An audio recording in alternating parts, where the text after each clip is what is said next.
Recently, a game called Where Winds Meet has captivated many with its portrayal of Chinese martial arts. In English, the title sounds like a romantic legend of heroes gathering. But in China, it carries a name with far more historical weight, the 16 Echoes of Yan-Yun. Why 16? It's more than just a sound. If you traveled back to 960 AD, you wouldn't find a golden age, but a wasteland waking from a century-long nightmare. 16 is a 400-year-old scar, representing the 16 lost strategic cities, the Northern Gate that China had lost for 100 years. At the start of the journey, you feel a unique atmosphere, the vibrant life of the early Song Dynasty, yet shadowed by a sense of impending doom. This is not mere imagination. The Northern Song was like a mansion built on ruins. Emperor Zhao Kuangyin spent sleepless nights in Kaifeng, knowing that with one look north, the Khitan cavalry could sweep down from the open plains and reach the Yellow River in days. This tension defines the true spirit of Xia chivalry in that era. In this context, a hero is no longer about personal vengeance, but a glimmer of light in a chaotic world. When official order is yet to be built and threats loom large, will you choose the elegance of a tea ceremony or search for those 16 lost names beneath a frontier beacon? Today, we step into the world of Where Winds Meet to see the real, brutal, yet hauntingly romantic early Song Dynasty. To understand these 16 echoes, we must first return to an era that gives every historian a headache, the 5 dynasties and 10 kingdoms. The story begins in 936 AD. At that time, the Song Dynasty did not yet exist, and central China was trapped in its darkest era, the 5 dynasties and 10 kingdoms. A warlord named Shi Jingtang, desperate for the throne, offered a deal of ultimate shame to the Khitans in the north. Not only did he humble himself by recognizing the Khitan emperor 10 years his junior as his adoptive father, but he also permanently ceded the 16 prefectures of Yan-Yun, the natural barrier of the heartland. From that moment on, the Great Wall, the physical shield that had guarded China for millennia, completely vanished from the hands of the Central Plains. Many might not understand, is losing 16 cities really that catastrophic? One look at the map reveals a suffocating reality. The Yan-Yun region is a fortress of towering mountains, a natural stronghold. Once lost, everything south of Beijing to the banks of the Yellow River becomes the vast, unobstructed North China Plain. This meant the elite Khitan cavalry could sweep into the streets of the capital, Kaifeng, within days. From the day it was born, the Northern Song was like a warrior who had lost his armor. It reached the pinnacle of culture, art, and economy, yet it lived its entire existence in a state of strategic desperation. This is exactly why you feel a peculiar sense of desolation in Where Winds Meet. When the state's official defenses retreated to the edge of the Yellow River, the frontier became a vacuum of shifting shadows and hidden dangers. In such a place, the Xia hero was no longer a myth from a book, but a living necessity of social order.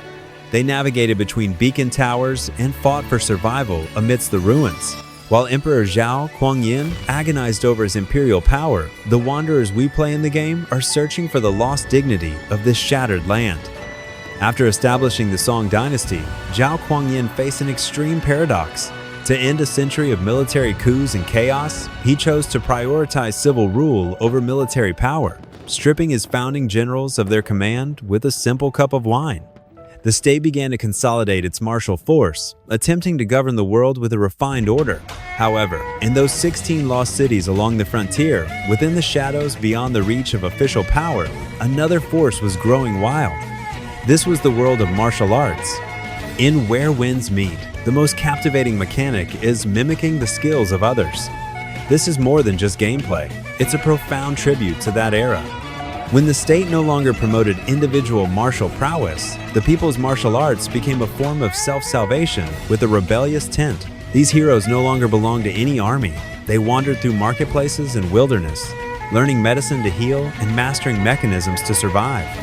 This scattered martial force was the only spark of defiance in an era of suppression. Zhao Kuangyin wanted peace, but the heroes wanted justice. At this delicate turning point of the early Song, official order and civilian integrity were in a fierce collision. The rulers dreamed in the warm breeze of Kaifeng, while the heroes stood firm amidst the lingering snow of Yan-Yun. They were the final pieces of bone that grew after the empire had lost its armor. What we seek is not just missing names, but the indomitable spirit of the Chinese people that had long vanished from the imperial courts. In the world of Where Winds Meet, it's not just the flash of blades that draws us in, but the fragments of life detailed to perfection. Even amidst the lingering warmth of a chaotic era, the people of the Song Dynasty turned daily life into an art form. You'll see tea masters by the roadside gracefully whisking tea. You'll see physicians controlling needles with absolute precision. This is not mere cultural decoration, but the unique philosophy of life of the Song, in an age of uncertainty, grasping every fragment of accessible elegance. The great Song prosperity we know so well was actually breaking through its cocoon during these turbulent early years.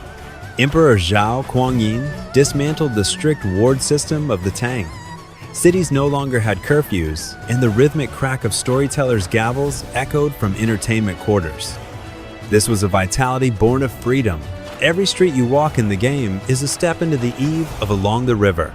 During the Qingming festival, this prosperity, snatched from the fires of war, carries a beauty both desolate and resilient. Here, the Shia are no longer reclusive masters separated from the world. They might be the misty-eyed poet in a tavern or the traveling doctor saving lives in a crowded market. The charm of the early Song lies in this interlacing of elegance and wildness. They practiced the most refined music scales while honing the deadliest martial skills. This complex cultural tension ensures that every time a sword is drawn in that era, it carries both a scholar's temperament and an underlying tone of compassion.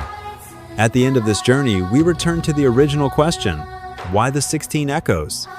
In that era, these 16 place names, Yu, Ji, Ying, Mo, they were like 16 lost musical notes, echoing across the land of China for 400 years. Behind every name lay a severed piece of the heartland and countless displaced families. These 16 echoes are the aftershocks of history, a collective obsession of an empire that lasted for 3 centuries. The character we play in the game may just be a lonely wanderer. Yet, in the torrent of history, this Xia is actually a form of guardianship.